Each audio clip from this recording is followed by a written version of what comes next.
Please subscribe and you can download this code from description below. Certainly. The strategy pattern is a design pattern in object-oriented programming that allows you to define a family of algorithms, encapsulate each one, and make them interchangeable.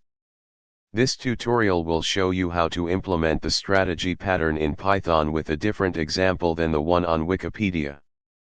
Let's say we want to create a simple text processing application that can perform various text transformations, such as converting text to uppercase, lowercase, or reversing it. We will use the strategy pattern to encapsulate these transformation algorithms. Here's a step-by-step guide to implementing the strategy pattern in Python. In this example, we define the strategy pattern to encapsulate different text transformation strategies, allowing us to switch between them dynamically.